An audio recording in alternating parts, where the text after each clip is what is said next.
যে সিসিটিভি ফুটেজটা আপনারা দেখছেন, ওখানে টাকার ব্যাগ নিতে কালো টি শার্ট পরা যে ছেলেটা ছিল সেটা ছিলাম আমি। ওয়েস্টিনের নিচে সাদা সিএফ মোটর বাইকে হেলমেট লাগানো অবস্থায় আমার সাথে কথা বলতেছিলেন একজন উপদেষ্টা। সেই উপদেষ্টা ছিলেন আসিফ মাহমুদ সজীব ভুইয়া। মোহাম্মদপুর থানার মতো একটা ছোট্ট একটা থানার একটা বৈষম্যবিরোধী ছাত্র আন্দোলনের আবার সেই ছেলেপেলে মব ক্রিয়েট করতে গিয়ে ধানমন্ডি থানা ধরা খাইলো, তাদেরকে ছাড়া আনলো কি? আব্দুর রহমান মাসুদের মতো এত বড় ফিগার, এই ইন্টারন্যাশনাল নেতা ওই রকম লোকজনদেরকে ছাড়াইতে থানায় যায় কেন যায়? খোঁজ করেন, চোখের সামনে দেখতে পাচ্ছেন কারা কারা ধনী হয়ে গেছে, কিভাবে রাতারাতি ফকির বলা কোটিপতি হয়েছে, এটা ওপেন সিক্রেট। এবং এদের এইসব টাকা পয়সা আসছে থেকে এইভাবেই।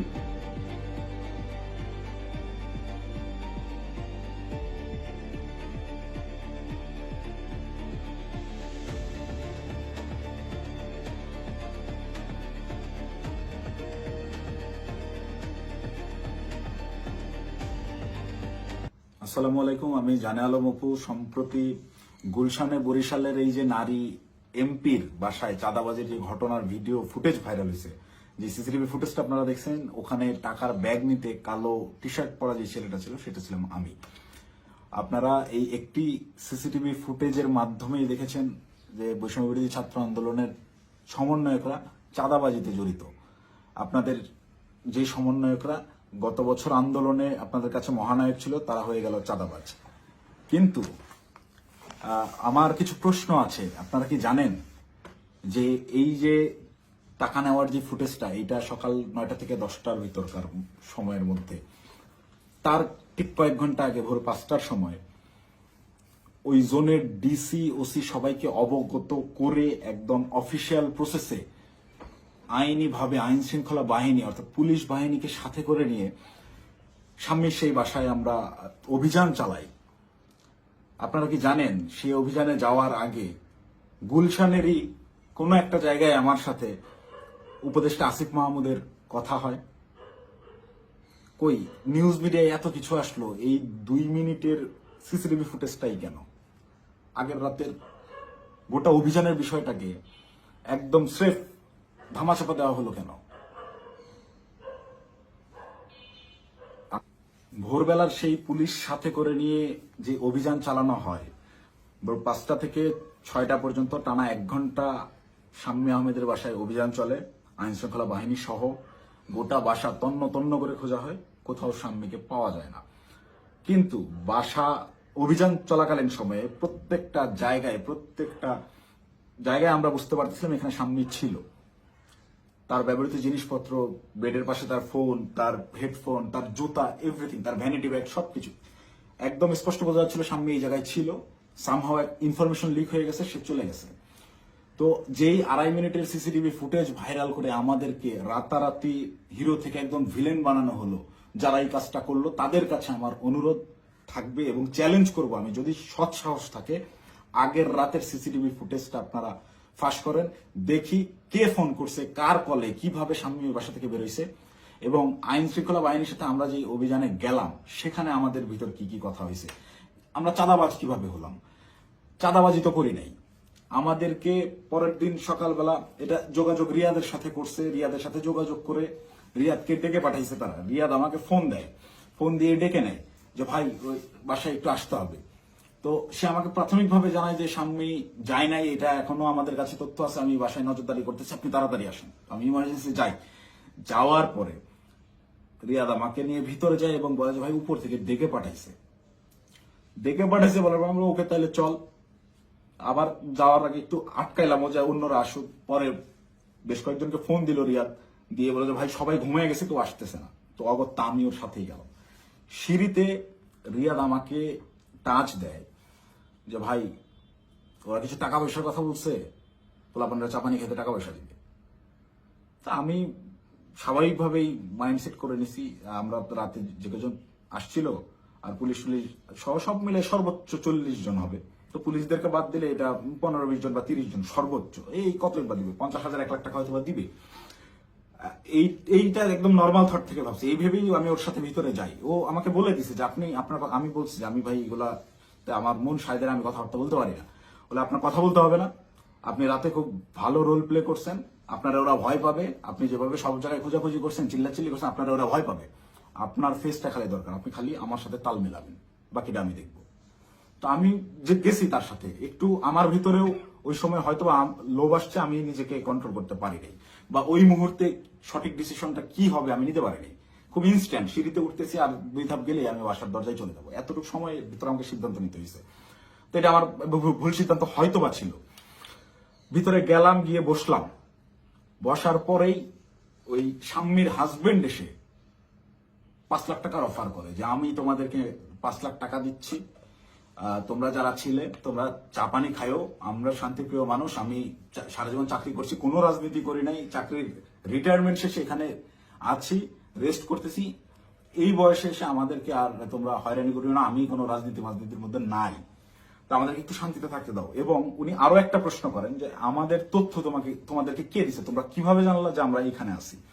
এই দুইটা বিষয় উনি জিজ্ঞেস করেন। একটা হচ্ছে অনুরোধ করেন ওনাদেরকে ডিস্টার্ব না করতে, আরেকটা হচ্ছে ওনারা যে এই বাসায় আছেন, স্বামী যে এই বাসায় থাকেন বা ওনারা এই বাসায় আছেন, এই তথ্যটা কে দিছে। এই দুইটা ইসের বিনিময়ে সে 5 লাখ টাকা দিতে রাজি হয় এবং আনতে চলে যায় এখন, যে তো আমি তোমাকে 5 লাখ টাকা দিচ্ছি, তোমরা এটা নিয়ে যাও। দেন রিয়াদ রেসপন্স যেটা করে, রিপ্লে করে, সেটা শুনে আমি রীতিমতো আকাশ থেকে পড়ছি। ও একরকম ঝাড়ি মেরেই বলে আমি চ্যালেঞ্জ করতেছি, এই আমরা যতক্ষণ ছিলাম গোটা সময়ের ওই প্রায় আমরা 15 থেকে 20 মিনিট ছিলাম, গোটা টাইমের সিসিটিভি ফুটেজ তারা ফাঁস করুক। আমার এই ভিডিও যে সাংবাদিক ভাইরা দেখবেন, আপনারা ওই বিল্ডিং আবার যান, বিবিসির সাংবাদিকরা তো আগের বার বেশ কয়েকটা ফুটেজ বের করছেন সিঁড়ি দিয়ে ওঠা নামার, আপনারা কেন সাউন্ড দেন নাই আমি জানি না। আপনারা এইবার যদি যান গোটা ফুটেজটা ফাঁস করেন, এটা আমার অনুরোধ থাকবে।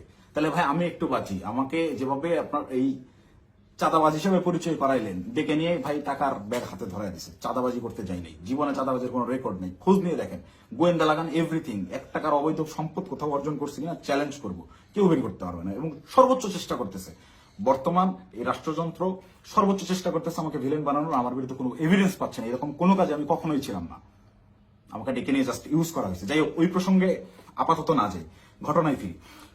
এখানে রিয়াদ রিপ্লেতে বলল যে কিসের 5 লাখ, 1 কোটির নিচে কথাই হবে না, আপনাদের মান ইজ্জত সব বাঁচাই দিলাম, আত্মীয় স্বজনের কাছে কালার খাইতে হইল না, জেল খাটতে হইল না, কোনো কিছু করতে হইল না। আমি ভাই রীতিমতো 1 কোটি টাকার কথা শুনে হয়েছি যতটা, তার চাইতেও বেশি হয়েছি। অকপটে বলতেছে যে আপনাদেরকে জেল খাটা লাগলো না, কিছু না, আত্মীয় স্বজনের কাছে মানহানি হলো না, মিডিয়া হইলো না, কোনো কিছু হইল না, এটার বিনিময়ে শুধু 5 লাখ। তখন একরকম মাথা ধরে উঠছে আমার যে এইটা কি তাহলে প্ল্যান ছিল। আমি ওই তখন থেকেই রাতে বিভিন্ন ক্লু পাচ্ছিলাম যে স্বামী বাসায় ছিল। তখন আমার মাথায় খেলে যে এটা কি আসলে প্ল্যান ছিল, তাহলে কি প্ল্যান করে স্বামীকে এরা সেফ এক্সিট দিছে এবং সেফ এক্সিট দেওয়ার বিনিময়ে এখানে কোটি টাকা নিতে আসছে। মাথায় যখন আমি প্রশ্নটা ঘুরপাক খায়, আমি ওখান থেকে একটু উঠে চলে যাই যে আমি এইসব টাকা পয়সার ডিলিং আমি থাকবো না। তখন আবার আমার মাথায় এইটা খেলে যে আমি তো রিয়াদের সাথে আসছি, রিয়াদ আমার সহযোদ্ধা, সে আমার পূর্ব পরিচিত, তাকে এখানে একা রেখে আমি কিভাবে চলে যাই একটা আওয়ামী লীগের এমপির বাসায়? একে তো গুম করে দিতে পারে বা এর যে কোনো বিপদ হতে পারে। ওর সেফটির কথা চিন্তা করে ওকে আমি একা রেখে চলে গেলে ওর বিপদ হতে পারে, এই চিন্তা করে আমি আবার ব্যাক আসি না।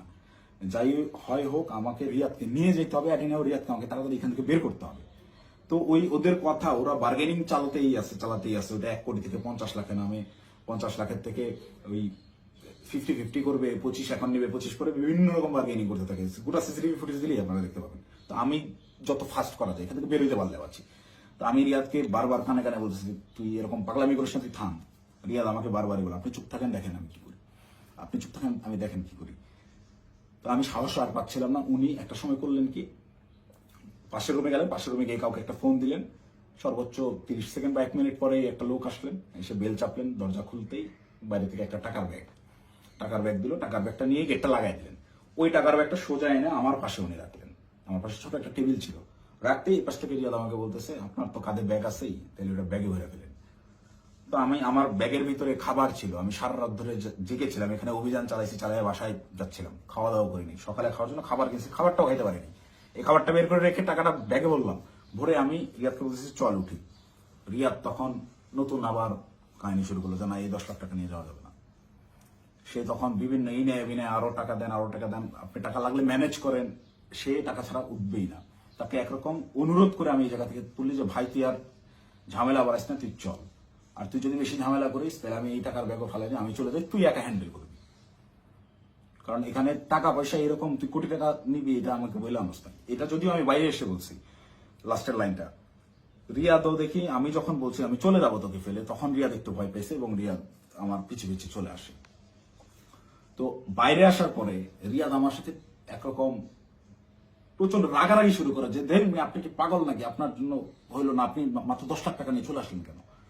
আমি ওরে উল্টা ঝাড়ি মারতেছি, বাট তুই পাগল নাকি, একটা মানুষের বাসায় গিয়ে ওখানে ক্যামেরা আছে, এই আছে, সবকিছু আছে, যে একটা মানুষের বাসায় মানুষ কি কোটি টাকা ঘরে রাখে, তুই একজন মানুষের বাসায় যে আন্দাজে বলতেছিস যে আমাকে 1 কোটি টাকা দিতে হবে। লোক বলতেছে টাকা নাই, বলতেছে ম্যানেজ করে এনে দেন। এটা তো পাগলামি ছাড়া কিছুই না, তুই কি অন্ধ হয়ে গেছিস, তোর কি বিবেক বুদ্ধি নাই হয়ে গেছে টাকার লোভে। ভাই ভাই তো আমার 1 কোটির কথাই বলে দিছে। আমি মানে প্রশ্ন যে করব কোন ভাই, এটা প্রশ্ন করার আগে দেখি রিয়াদের চোখ মুখ শুকায় গেছে, মানে সেও আতঙ্কিত, তাকে 1 কোটির কথা বলে দেওয়া হয়েছে। এই 1 কোটি কেন আনা হইলো না, বা আমি যে বাধাগ্রস্ত করছি আমার জন্য সে 1 কোটি আনতে পারলো না, এটার জন্য সে আমার উপরে বিরক্ত এবং সে নিজেও নার্ভাস। রিয়াদের চোখে মুখেও দেখি চিন্তার ছাপ। পরে আমি বললাম, কোন ভাই, কখন বললো তোরে, তুই কার সাথে কথা বলছিস আমি যাওয়ার পরে। বলছে রাতে কোন ভাই আসছিল দেখেন নাই। তখন আমি 30 সেকেন্ডের মতো চুপ করে থাকি, ভাবতে থাকি। যখন রাতে কোন ভাই আসছিল এইটার সমীকরণটা আমার মাথায় মেলে এবং রিয়াদকে আমি বলি যে ভাইয়ের সাথে কথা বলে আসলাম তুই কি সেই ভাইয়ের কথা বলতেছিস। রিয়াদ বলে হ্যাঁ। কয় আপনি বুঝতেছেন না, ওখানে ক্যামেরা আছে, সবকিছু আছে, সবকিছুর সামনে আমি 1 কোটি টাকার সাহস করতেছি, এটা কি এমনি।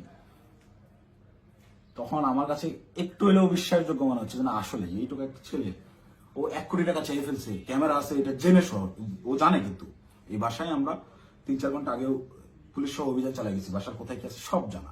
ও খুব ভালো মতো জানে এখানে সিসিটিভি ক্যামেরা আছে, সব রেকর্ড হচ্ছে। তারপর ও বিন্দু পরিমাণ ভয় ছাড়া ও অকপটে 1 কোটি টাকা চেয়ে ফেলছে।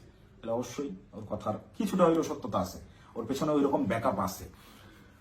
তো আমি একরকম মন খারাপ করে চলে যাচ্ছি, আমার মাথায় কিছু কাজ করতেছে না। তো রিয়াদ আমাকে জোর করে টেনে রিক্সায় তুলে ওই টাকার ব্যাগ সহ ঢাকার বিভিন্ন জায়গায় ঘোরাঘুরি করতে গেছে, আমাকে বিভিন্নভাবে কনভিন্স করতে গেছে। ভাই উনি তো বলছে, আমি নেমে আসার পরেও রিয়াদ গেটে ছিল, ওদের সাথে বার্গেনিং করে আসছে, 2 দিন সময় দিয়ে আসছে যে 2 দিন পর আমরা আবার আসবো, এটা বলে আসছে। তো আমাকে বলতেছে ভাই ওনাকে 2 দিন সময় দিয়ে আসছি, 2 দিন পরে কিন্তু আসতে হবে, আমাদেরকে টাকা তুলতে হবে। আমি ওর কথা বাড়াইলাম না, বললাম দেখা যাবে। আমি খালি চাচ্ছিলাম এখান থেকে আমি কাটতে পারলে পাচ্ছি, আমি কিসের মধ্যে পড়ে গেছি।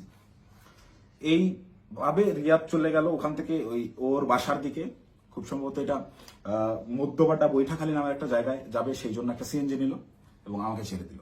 আমি আমার মতো চলে গেলাম এবং যাওয়ার সময় আমি ওকে জিজ্ঞেস করলাম তুই টাকাগুলো কি করবি।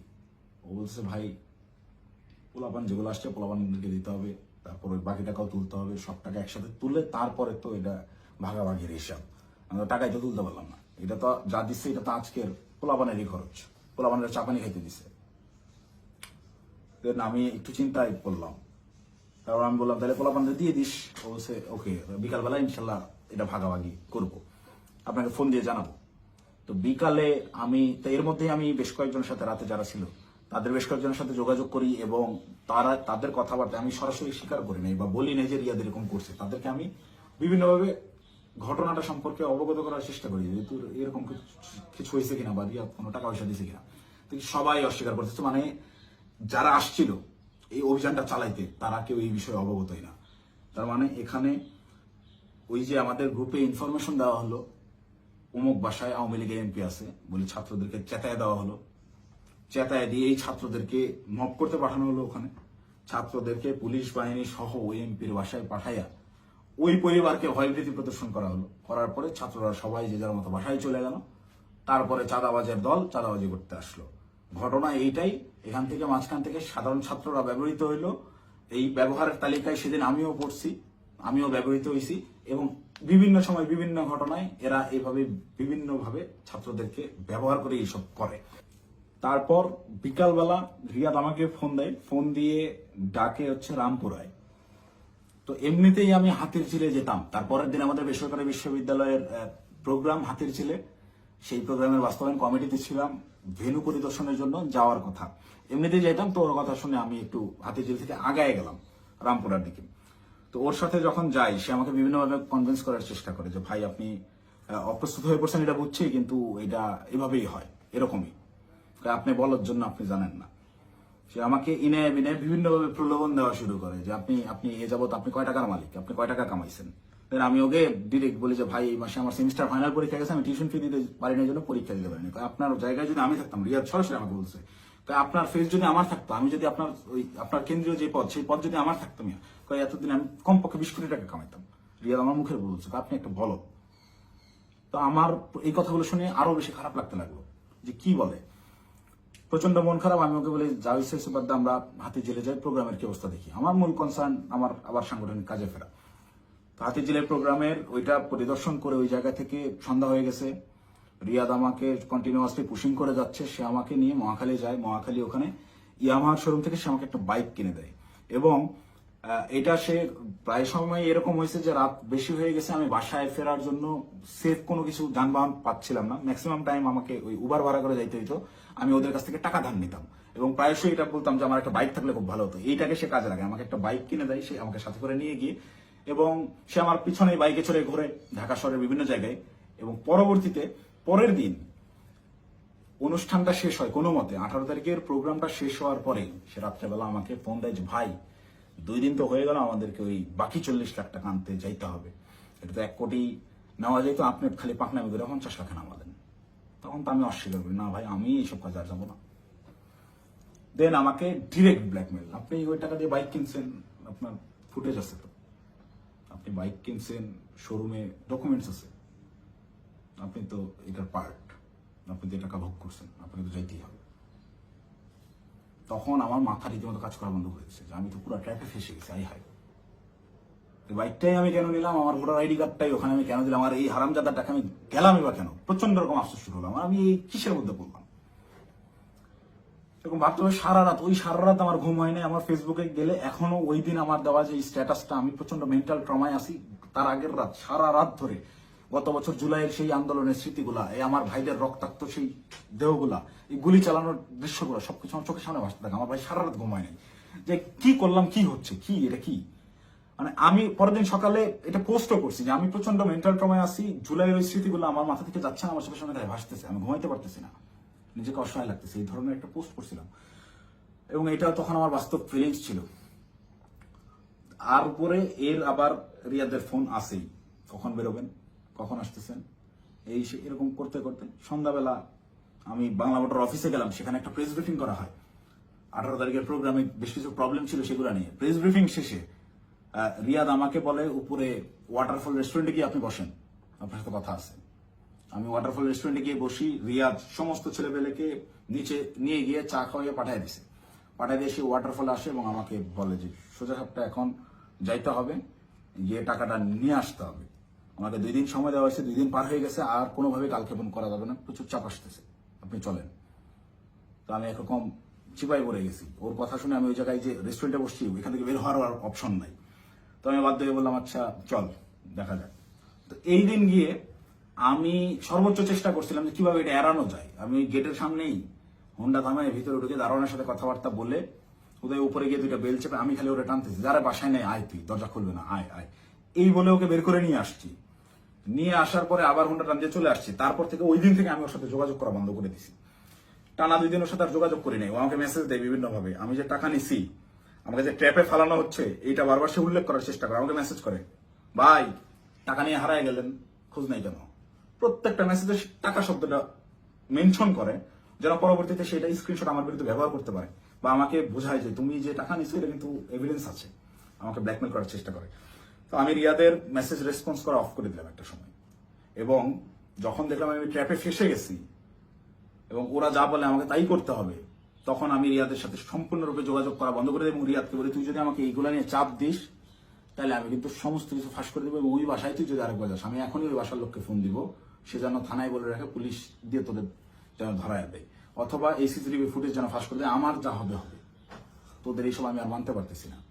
দেন রিয়াদও ভয় পেয়ে যায়, একরকম ও আমাকে থ্রেট মনে করা শুরু করে। ও দেখে রিয়াদ আর ভয় আমার সাথে যোগাযোগ করতেছে না। এবং সর্বশেষ যে ঘটনাটা ঘটে, রিয়াদ যেদিন ধরা খায় সেই দিন সে আমাকে না জানাই গেছে, সে আমাকে থ্রেট মনে করা শুরু করে। এবং এইটা সে তার উপর লেভেলের যে ভাইরা আছে, যে ভাইরা তাকে নিয়ন্ত্রণ করে, সেই ভাইদেরকে সে জানায় যে অপু এটা পজিটিভলি নেয় নাই, প্রচুর সমস্যা করতেছে।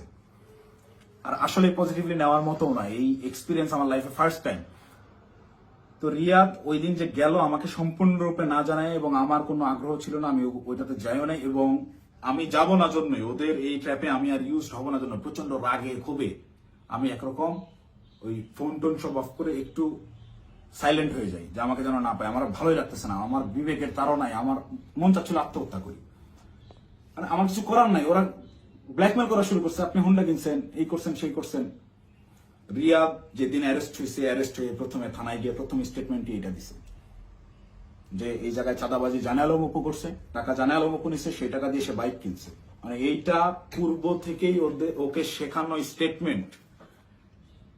টাকা নিলি 10 লাখ, থানায় গিয়ে সাংবাদিকদের সামনে বলতেছে যে এরা 5 লাখ টাকা দিচ্ছে, 5 লাখ টাকায় জানা আলম অপু নিছে, নিয়ে 3 লাখ টাকা দিয়ে বাইক কিনছে, বাকি টাকা ওর ওয়াইফের চিকিৎসায় খরচ করছে। মুখস্থ বয়ান বলে দিবি, তুই কি জানোস আমার ওয়াইফ অসুস্থ কিনা? আন্দাজ একটা কথা যে বলে দিল। আমার ওয়াইফের গত 6 মাসে ওইরকম মেজর কোনো অসুস্থতা আসে নাই যে যার জন্য মেডিকেলে টাকা দিতে হবে। যাই হোক, রিয়াদ অ্যারেস্ট হয়ে থানায় গিয়ে যখন প্রথম স্টেটমেন্টটাই আমার বিরুদ্ধে দিল, এবং ওই জিনিসগুলো যখন আমি দেখলাম যে আমার সিসিটিভি ফুটেজ ভাইরাল করা হয়েছে, এবং রিয়াদ রিমান্ডে তো গেল পরে, আমি রিমান্ডে যাওয়ার পরে স্টেটমেন্ট দিলেও আমি বলতে পারতাম যে সে নির্যাতনের ঠেলায় হয়তোবা নিজে বাঁচার জন্য দোষ আমার উপর পার করেছে। তা না, সে অ্যারেস্ট হয়ে থানায় গিয়ে প্রথম স্টেটমেন্ট দিচ্ছে আমার বিরুদ্ধে যে এইগুলো সব জানালো মুখ করছে। এটা তার শেখানো বলে ছিল, তার উদ্দেশ্য ছিল আমাকে কর দেওয়া। এবং এখন পর্যন্ত রিয়াদের বিষয়টাকে ইচ্ছাকৃতভাবে মিডিয়া ট্রায়ালে রাখা হয়েছে, যতক্ষণ পর্যন্ত আমাকে না ধরতে পারবে, এই সমস্ত দোষ আমার উপরে না চাপাইতে পারবে, ততক্ষণ পর্যন্ত এরা থামাবে না। এরা আমি বাইরে থাকার থ্রেড মনে করতেছে। আমি আসতেছি, যে কোনো সময় আমি অ্যারেস্ট হয়ে যেতে পারি, আমাকে ওই হাসিনার মতো গুম করা হবে। হাসিনা যেভাবে নিয়ে আয়না ঘরে রাখতো মানুষজনদেরকে, কেউ জানতো না, বলতো সে নিজে একা একা হারায় গেছে। আমাকে বলতো যে সে চাঁদাবাজি করছে, করে এখন গা ঢাকা দিছে, কোথায় না কোথায় গিয়ে আছে। তো আমি জানি না আমার আসলে কি অপেক্ষা করতেছে, তবে আমি মহান আল্লাহ তাআলার কাছে শুকরিয়া জ্ঞাপন করতেছি। হয়তোবা জীবনে কোনো একটা ভালো কাজ করছিলাম, যার বিনিময়ে আল্লাহ তাআলা আমাকে ওই দিন ওই জায়গাটায় নেওয়া থেকে বিরত রাখছিলেন। আল্লাহ তাআলা হয়তোবা চান নাই যে আমি ওই পরিমাণ বেইজ্জতি হই, যার কারণে আমাকে নেয় নাই। আমি শুকরিয়া আদায় করি মহান আল্লাহ তাআলার কাছে, আমি চিরকৃতজ্ঞ। যাই হোক, এখন আমি যে কোনো সময় আমাকে আপনারা জেলখানায় দেখতে পারেন, আমার লাশ আপনারা নদীতে ভাসতে দেখতে পারেন, অথবা হঠাৎ করে একদিন টেলিভিশন খুলে দেখবেন যে আমি ওই বসে আছি, আমার সামনে প্রচুর প্রচুর টাকা পয়সা, মদ, তারপর হচ্ছে অস্ত্র শস্ত্র দিয়ে আমাকে দেখানো হচ্ছে আমি ঢাকা শহরে সবচাইতে বড় মাফিয়া ছিলাম, গ্যাংস্টার ছিলাম, আমাকে অ্যারেস্ট করা হয়েছে। এরকম যে কোনো নাটকই সাজানো হইতেই পারে।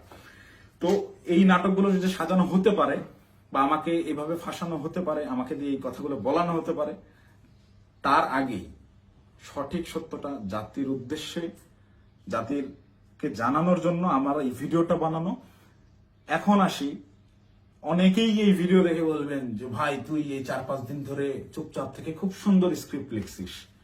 অনেকে, আমি যখন পোস্ট করছিলাম যে আমি গোটা বিষয়টা ক্ল্যারিফিকেশন একটা ভিডিও দিব, অনেকেই কমেন্ট করছে যে হ্যাঁ ভাই সময় নেন, সমস্যা নাই, ভালো করে স্ক্রিপ্ট লেখেন, তারপর আইসেন। তো এইখানেও যারা বলবেন যে স্ক্রিপ্ট করা হয়েছে, তাদেরকে আমি বলবো ওই 17 জুলাই, 16 জুলাই পার হয়ে রাত 12টার পরে, যখন 17 জুলাই পরে, ওই 17 জুলাই ভোর 4:15 থেকে 30, এই 15 মিনিট সময়, কিংবা 4:10 থেকে 4:30, এই 20 মিনিট, বা আমি যদি আরো 10 মিনিট বাড়াই, 4:10 থেকে 4:40 পর্যন্ত 30 মিনিট আমি বললাম, এই 30 মিনিটের ওই যে গুলশান 2 মোড় পার হয়ে যেই 5 স্টার হোটেলটা, ওয়েস্টিন ইন্টারন্যাশনাল যে হোটেলটা, এই ওয়েস্টিনের নিচে সাদা সিএফ মোটো বাইকে হেলমেট লাগানো অবস্থায় আমার সাথে কথা বলতেছিলেন একজন উপদেষ্টা। সেই উপদেষ্টা ছিলেন আসিফ মাহমুদ সজীব ভুইয়া। আপনাদেরকে চ্যালেঞ্জ করব, আমাকে ভুল প্রমাণ করার আগে আপনারা ওই সিসিটিভি ফুটেজ জাতির সামনে আনবেন, এনে দেখাবেন যে ওই সময় আসলে এরকম কোনো কিছু ঘটে নাই, আমার সাথে আসিফ মাহমুদ সজীব ভুইয়ার কোনো কথাবার্তা হয় নাই, সে ওখানে আসে নাই। একজন উপদেষ্টা ভোর 4টার সময় বাইকে চড়ে হেলমেটে মুখ ঢেকে গুলশানের মতো অভিজাত এলাকায় কি কাজে আসে, এটা আমার জানার কথা না। আমি তো মামুলি পার্সন, তারা তো হাই লেভেলের পার্সন। আর আমার সাথেই কেন কথা বলতে হয়, বা কি বা কথা হয়। এবং ওই যে রিয়াদ বললো রাতে যেই ভাই আসছিল, এবার সমীকরণটা আপনারাই নিলাম যে রাতে কোন ভাই আসছিল, কোন ভাইয়ের সাথে আমার কথা হয়েছে এবং কোন ভাইয়ের কথা রিয়াদ ইন্ডিকেট করছে। শুধু ওই ভাই না, আরো যেসব ভাই আছে সব ভাইরাই এটাতে জড়িত এবং এটা ওপেন সিক্রেট। এই সকল ভাইরা, এই যে আমাদের আসিফ মাহমুদ সজীব ভুইয়া ভাই সেদিন যে সিএফ মোটো বাইকটা নিয়ে আসছে, এই রাত্রেবেলা বাইক রাইডিং করতে সে গুলশানে আসছে, ওই ওয়েস্টিনে 5 স্টার হোটেলে ছাড়া সে বসে না কোথাও। সে ওই গত বছর জুলাইতেও 50,000 60,000 টাকা দামের সেকেন্ড হ্যান্ড একটা স্কুটি চালাইতো, এখন সে সিএফ মোটর চালায়। যাই হোক, এটা চোখের সামনে আপনাদের কে কি করছে, আঙ্গুল ফুলে কলা গাছ কিভাবে হয়েছে। যে সকল ছেলেপেলেরা ওই হলে থাকতে পারতো না ছাত্রলীগের যন্ত্রণায়, বাইরে বাসা ভাড়া নিয়ে থাকবে, বাসা ভাড়ার টাকা থাকতো না, বিভিন্ন রাজনৈতিক নেতাদের কাছ থেকে টাকা ধার নিয়ে থাকতে হইতো, ডোনেশনে যাদের ম্যাচ ধরা চলছে তারা এখন ডুপ্লেক্স বাড়িতে থাকে, নিজস্ব গাড়িতে চলাফেরা করে। এটা গোটা জাতি জানে। আমি আসলে এমনিতেই তো আমাকে যথেষ্ট পরিমাণ ট্র্যাপে ফেলানোর চেষ্টা করতেছে, তো আমার মনে হয় যে এই বিষয়গুলো ক্লিয়ার না করে গেলে আমাকে দিয়ে ওরা যে কোনো স্টেটমেন্ট দেওয়া হতো। একটা ছোট্ট ক্লু দিই, রিয়াদের সাথে অ্যারেস্ট হওয়া যেই 4টা ছেলে, এই 4টা ছেলে এই ঘটনার কোনো কিছুই জানে না। এই 4টা ছেলেকে রিয়াদ একইভাবে আমাকে যেরকম বলছে ওই সাময়িকা পাওয়া গেছে আপনি আসেন এই বলে নিয়ে যে ব্যবহার করছে, ওই আমাকে খালি বলছে যে আপনি রাতে অনেক ভালো ভূমিকা রাখছেন, আপনার ফেসটাই আনাফ, আপনারা দেখলেই ভয় পাবে ওরা। ঠিক তেমনই ভাবে একটা ছেলে পেলে নিয়ে গেছে যে তোদের কিছু করতে হবে না, তোরা খালি চুপ দাঁড়ায় যা করার আমি করবো, এইরকম কোন একটা প্রলোভন দিয়ে এই ছেলেগুলোকে নিয়ে গিয়ে ফাঁসাইছে। ফাঁসানোর পরে এরা রিমান্ডে গেল। এরা কেউ হত্যা করছে ভাই, 10 দিনের রিমান্ড কেন লাগবে? 10 দিনের রিমান্ড এই কারণেই চাওয়া হয়েছে বা 7 দিনের রিমান্ড এই কারণেই দেওয়া হয়েছে যে ঠিক ততক্ষণ পর্যন্ত এদেরকে জিজ্ঞাসাবাদ করা হবে যতক্ষণ পর্যন্ত এরা তাদের দেওয়া স্ক্রিপ্টেড দেওয়া বক্তব্য নিজেরা প্রকাশ না করতেছে। ভাই এই একটা চাঁদাবাজি সিসিটিভি ফুটেজ সব আছে, এইটা তদন্ত করতে 7 দিনের রিমান্ড লাগে না, এটা বুঝতে রকেট সায়েন্স লাগে না। এখন ওই ছেলেগুলা যারা চাঁদাবাজিতে মানে গোটা ঘটনার সাথে কোনোভাবেই কানেক্টেড না, এই ছেলেগুলা আমি নিউজ দেখলাম প্রাথমিকভাবে স্বীকার করে নিচ্ছে চাঁদাবাজি জড়িত থাকার কথা। তারা জড়িত না থেকেও জড়িত থাকার কথা স্বীকার করে নিচ্ছে। মানে এদের উপরে কি পরিমাণ চাপ আসছে হিসাব করে দেখেন, আপনারা ভেবে দেখেন। তো আমার মাথায় এইটাই ঘুরতেছে যে আমাকে ধরার পরে আমাকে কি পরিমাণ চাপ প্রয়োগ করবে, আমাকে কি না কি বলাবে। তো এইসব কি না কি বলে ওদের ওইসব প্যাচের মধ্যে আমি আর নাই। আমি সত্যটা বলে গেলাম, এখন যদি আমাকে গুম করে, আমাকে খুন করে, যাই করুক, আমি ভিডিওতে যা বলে গেলাম এটা শতভাগ সত্য, আমি দায়িত্ব নিয়ে বলতেছি। আমি আপনারা অনেকেই আমার পরিচিত মানুষজনদের ভিতরে অনেকেই ভিডিওটা দেখবেন যারা আমার সহযোদ্ধা, যারা আমার সাথে এতদিন চলাফেরা করছেন এবং যারা আমার সম্পর্কে জানেন, যারা আমার শুভাকাঙ্ক্ষী, তারা অবশ্যই এই কথাগুলো বিশ্বাস করবেন। তারা জানেন আমি ওই রকম দুর্নীতির সাথে যুক্ত হতেই পারি না এবং আমাকে তারাও ইউজ করে সুবিধা করতে পারে নাই। সুবিধা করতে পারে নাই জন্যই আমাকে আটকে দেওয়ার এত চেষ্টা। তো আমি যদি গুম হয়ে যাই, খুন হয়ে যাই, নিখোঁজ হয়ে যাই, যাই হোক, আমাকে যাই করুক, আপনারা দয়া করে এই সত্যটা জেনে রাখবেন, এইটাই প্রচার করবেন। অপু চাঁদাবাজ ছিল না এবং জুলাইকে বিক্রি করে চাঁদাবাজি যারা করতেছে, যারা ধনী হয়েছে, ফকিরের পোলারা কোটিপতি হয়েছে, তাদের বিরুদ্ধে আওয়াজ তুলতে গিয়ে অপু নিজেই চাঁদাবাজ হয়ে গেছে, ষড়যন্ত্রের শিকার হয়ে। ভাই আমি যদি চাঁদাবাজি করতাম, ভাই এই 1 মাস আগে আমার ইউনিভার্সিটিতে আমার সেমিস্টার ফাইনাল পরীক্ষা গেল, মাত্র 60 থেকে 70,000 টাকার মতো আমার ডিউ ছিল। এই 60-70,000 টাকা আমি দিতে পারিনি, এই জন্য পরীক্ষা দিতে পারিনি। আমি এনসিপির পদযাত্রায় গেলাম 5 তারিখে পদযাত্রা আমার জেলায় ছিল, আমি 4 তারিখে গেছি। আত্মীয় স্বজন, বাসার ফ্যামিলি মেম্বার সবাই জানে যে আমি আমার জেলায় সমাবেশ, এই কারণে আমি পরীক্ষা দিচ্ছি না। আসলে আমি টাকার অভাবে পরীক্ষা দিইনি। আপনার ইউনিভার্সিটিতে খোঁজ নিয়ে দেখেন, আমার পোর্টালে গিয়ে দেখেন আমার ডিউ কত টাকা। আমি রেজিস্ট্রার স্যারকে মেইল করছিলাম যে স্যার আমাকে পরীক্ষা দেওয়ার পারমিশন দেওয়া যায় কিনা, তারা আমাকে পরীক্ষা দেওয়ার পারমিশন দেয় নাই ডিউ রেখে। আমি এনসিপির সমাবেশে যাই 4 তারিখ, আমার বউয়ের কাছ থেকে 4,000 টাকা ধার নিয়ে যাই এবং ওই টাকা শেষ হওয়ার পরে আরেক ফ্রেন্ডের কাছ থেকে 2,000 টাকা ধার আনি। এভাবে ধার দেনা করে চলা লোক আমি যদি চাঁদাবাজি করতাম, ওদের মতো কোটি কোটি টাকার মালিকই হইতাম, ওদের সাথে লিয়াজু করে এইসব করতাম, আমাকে এত কষ্ট দিন যাপন করতে হইতো না। তো আমাকে চাঁদাবাজের যে নাটক করে আমাকে চাঁদাবাজ বানায় ভিলেন বানানো হইলো, এদের জন্যই, এদের সাথে থেকে জুলাই এইরকম সংগ্রাম করছি, মানে আমার মাথায় খেলে না। আমি জুলাইতে, আপনারা যারা আমাকে আগে থেকে চেনেন তারা দেখছেন কিভাবে আমি একদম মুমূর্ষু অবস্থায় হাসপাতালে 13 দিন 14 দিন পড়েছিলাম। 30% 40% রিকভার করছি।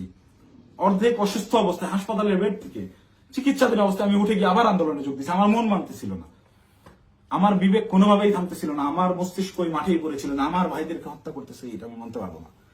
তো একইভাবে এই চাঁদাবাজের ঘটনায় যেভাবে আমি ফেসে গেলাম, আমার মাথায় এটাই ঘুরছে, না এটাতে আর সায় দেওয়া যায় না, এটা আমি সায় দিতে পারবো না। সেদিন থেকেই আমি বিরূপ আচরণ শুরু করি, এইসব চিন্তা ভাবনা আমার মাথায় ঘুরতে থাকে। আমি ওই জুলাই যে সংগ্রাম আপনাদের জন্য করছিলাম সেই সংগ্রাম সবসময় জারি রাখবো। আমি কখনো চাঁদাবাজি করি নাই ভাই, ওইটা আমার রক্তে নাই। আমার মায়ের ফোন গত 8 দিন ধরে আমি ধরার সাহস করি না। আমার মামাকে কন্টিনিউয়াসলি ফোন দিয়ে যাচ্ছে। আমার আম্মা আমাকে ওই শিক্ষা দেয় না, আমার বাবা আমাকে ওই শিক্ষা দেয় না। আমি মার ফোন ধরে যে হ্যালো বলবো, এই হ্যালো বলার সাহস আমি করতে পারিনি এখন পর্যন্ত। তো আম্মুকে আমি হ্যালো বলার পরে উত্তরটা কি দিব? আমাকে আপনারা চাঁদাবাজ বানায় দিলেন ভাই। আমার মাথায় গেল। আমার ওয়াইফ আমাকে ফোন দিয়ে বলতেছে যে আমার হাজবেন্ড চাঁদাবাজি করে, এটা আমাকে দেখতে হইলো। এটা দেখার আগে আমি আত্মহত্যা কেন করলাম না, আমার মৃত্যু কেন হলো না? তো তুমি দয়া করে এই মুখটা তোমার আমাকে আর দেখাইবা। আমি আমার ওয়াইফের ফোন এখন পর্যন্ত আর ধরার সাহস করিনি, ওই যে ফোনটা কাটছি। মানে আমার জীবনটাকে এইভাবে কি, যেই লোকজন আমাকে নিয়ে গর্ব করতো, আমার যেসব আত্মীয় স্বজন ভাই ব্রাদার যারাই ছিল, যারা গর্ব করতো আমাকে দিয়ে, তারা দেখে আমাকে নিয়ে উল্টাপাল্টা লিখতেছে ফেসবুকে। যে সকল লোকজন বিভিন্ন রকম কাগজপত্র, অমুকের মামা, তমুকের খালা, অমুকের বউ, এরে ট্রান্সফার, ওরে প্রমোশন, আমার বাসায় কমপক্ষে 100 জন বিশেষ ক্যাডারের সিভি বইরা আছে, যারা আমার পিছে পিছে ঘুরছে, এই কাজ করে দেবো, ওই কাজ করে দেবো। এইসব লোকজন কোটি কোটি টাকার অফার, এগুলো কাজ আমি করি নাই জীবনে, করে সচিবালয় গিয়ে তদবির করি নাই। এদের কোনো প্রবলেম না। আমার এগুলো আমি বলে রেখে যান, দেখা যাবে হোয়াটসঅ্যাপে মেসেজ, ভাই দেখতেছি, পরের দিন থেকে আমি ইগনোর করি রীতিমতো। আমাকে কোনো প্রলোভনে এরা কেউই ফেলতে পারেনি। কিন্তু আপনাকে মানে চাঁদাবাজ আপনাকে বানাবে কেন? চাঁদাবাজ বানাবে কেন? এই যে আমাকে ঘটনাটাই সিস্টেমেটিক্যালি রিয়াদ আমাকে ইনভলভ করে ফেললো। রিয়াদ তো আর জানতো না যে আমি এইভাবে রিয়াক্ট করে ফেলবো। রিয়াদ এটা কন্টিনিউয়াসলি করে। রিয়াদের বিরুদ্ধে প্রচুর অভিযোগ। ওর পেছনে শুধু ওর ওই মাঝরাতের ওই ভাই না, আরো অনেক ভাই জড়িত। ওকে অনেক ভাই শেল্টার দেয়। সেসব ভাইদের সাথে রিয়াদের কত ঘনিষ্ঠ সম্পর্ক, তার ছবি আপনারা দেখছেন। একটা কোলে নিয়ে ছবি তুলে, একটা ঘাড়ে নিয়ে ছবি তুলে। এটা এমনি এমনি না। আমি একজনকে চিনি না, তাকে আমি ঘাড়ে হাত দিয়ে ছবি তুলবো না, নর্মালি পাশে দাঁড়ায় ছবি তুলবো। হ্যাঁ, ব্যাপার আছে অনেক। ছবি তোলার ধরন, কথাবার্তার ধরন, আই কন্ট্যাক্ট, ওইগুলো দেখে বোঝা যায় কার সাথে কিরকম সম্পর্ক। ফাইনালি এই যে আটকের যে নাটকটা, ভাই দেশে কত কি হয়ে যাচ্ছে। এই সামান্য 10 লাখ টাকার জন্য এত বড় নাটক, এই 4 দিন 5 দিন ধরে মিডিয়ায় এই আর এই, এটা এমনি এমনি না ভাই। এখানে পেছনে রাঘব বলদেরকে ঢাকার জন্য এই চুনোপুটিদেরকে বলির পাঠা বানানো হয়েছে। এদেরকে আমি হলপ করে বলতে পারি, আমি যতদিন অ্যারেস্ট না হচ্ছি, এই ঘটনায় আমার উপর দোষ চাপানো না হবে, ততক্ষণ পর্যন্ত মিডিয়ার ট্রায়াল থামবে না। যদি আমি এই ভিডিওটা না দিতাম, আমাকে ধরে নিয়ে ভিলেন হিসাবে বানাই দিয়ে গোটা ঘটনা ধামাচাপা দিয়ে দিত। বাট সামহাউ আল্লাহ চাইছেন আমি ওই দিন ওখানে যাই নাই। এবং আমি না যাওয়ার কারণটাও এই সত্যটা জেনে যাওয়া। আমি যখন এই সত্যটা জানছি, তখন থেকেই আমার বিবেকের তাড়নায় আমি একরকম, আমার মাথা পাগল হয়ে গেছিল। একবার আমার আত্মহত্যার সিদ্ধান্ত নিচ্ছিলাম, একবার কি করবো ভেবে পাচ্ছিলাম যে আমি কোথায় এসে পড়লাম। এখন এরা আমাদেরকে দিয়ে, এরা আমাদের ছাত্রদেরকে ইউজ করে এইভাবে মব ক্রিয়েট করে চাঁদাবাজি করতেছে। আরে ভাই, এই ছাত্রদের রক্তের উপরে যারা এরা উপদেষ্টা হয়েছে, মানে নর্মাল থিঙ্কিং করেন। আপনি যখন এটা ভাববেন, আপনি ওই দিনগুলো যখন স্মরণ করবেন, আপনার চোখের সামনে একজন গুলি গেছে, রাস্তায় রক্ত পড়ে আছে, রক্তটা আপনার চোখের সামনে ভাসতেছে। এই রক্তের উপর দাঁড়িয়ে থাকা একজন লোক যখন এই রক্ত যারা ঝরাইছে সেই সকল ছাত্রদেরকেই আবারও ইউজ করে স্বার্থ হাসিল করতেছে। আমি তো মিথ্যা কথা বলতেছি না। খোঁজ করেন, চোখের সামনে দেখতে পাচ্ছেন কারা কারা ধনী হয়ে গেছে, কিভাবে রাতারাতি ফকির নির্বলা কোটিপতি হয়েছে। এটা ওপেন সিক্রেট। এবং এদের এইসব টাকা পয়সা আসছে থেকে এইভাবেই প্রত্যেকটা গ্রুপ। এই যে মোহাম্মদপুর থানায় আহ্বায়কে গ্রেফতার হইল, মোহাম্মদপুর থানার মতো একটা ছোট্ট একটা থানার একটা বৈষম্যবিরোধী ছাত্র আন্দোলনের আহ্বায়ক, যে ভোলা থেকে উঠে আসছে একটা ছেলে, সবাই মাত্র পলিটেকনিক পাশ করে আসছে, অনার্সে ভর্তি হয়েছে, বিএসসি করতে ভর্তি হয়েছে। এই ছেলে ঢাকা ইউনিভার্সিটিতে পড়ুয়া স্টুডেন্টের কাছে 1 কোটি টাকা চাঁদা চাচ্ছে। আর সেই ছেলে পেলে মব ক্রিয়েট করতে গিয়ে ধানমন্ডি থানা ধরা খাইলো, তাদেরকে ছাড়া আনলো গিয়ে। আব্দুল রহমান মাসুদের মতো এত বড় ফিগার। আব্দুল রহমান মাসুদ তো এখন ইন্টারন্যাশনাল নেতা হয়ে গেছে। সে একটা সেদিন একটু ইসে দেখলাম, সে বলছে আমাকে দেশের সবাই চিনে, ইন্টারন্যাশনাল নেতারাও চিনে, সে ইন্টারন্যাশনাল নেতা হয়ে গেছে। এই ইন্টারন্যাশনাল নেতা ওই রকম লোকজনদেরকে ছাড়াইতে থানায় যায় কেন যায়? ওই রাব্বি নাম ছিল ছেলেটার, মোহাম্মদপুরের রাব্বি, ওই রাব্বি যদি কট খায় ওই জায়গায়, আব্দুল রহমান মাসুদের নামটা ফ্ল্যাশ হয়ে যায়। আব্দুল রহমান মাসুদকে, ওই রাব্বিকে সেভ করতেই হবে, কিচ্ছু করার নাই। সে মিডিয়ার সামনে ওই জায়গায় তোপের মুখে পড়ছে আন্নান মাসুদ, তাও রাব্বিকে ছেড়ে আসে নাই। পুলিশের সাথে নেগোসিয়েশন করে নিয়েই আসছে রাব্বিকে তারা ছাড়বে না। কিন্তু এই ঘটনাটাই আমি তো ধরাছোঁয়ার বাইরে ছিলাম। রিয়াদকে তারা সেভ দিলেও আমি তো বাইরে ছিলাম, যে কোনো মুহূর্তে ফাঁস করতে পারি। এই ভয়ের জায়গা থেকে রিয়াদকেও আর বাঁচায় নাই যে দুইটাকেই আটকাতে হবে। আমাকে ধরার জন্য সর্বোচ্চ চেষ্টা করতেছে। আমি কতক্ষণ বাইরে থাকবো, কতক্ষণ টিকে থাকবো আমি জানি না। যে কোনো সময় আমার যে কোনো কিছু হয়ে যেতে পারে।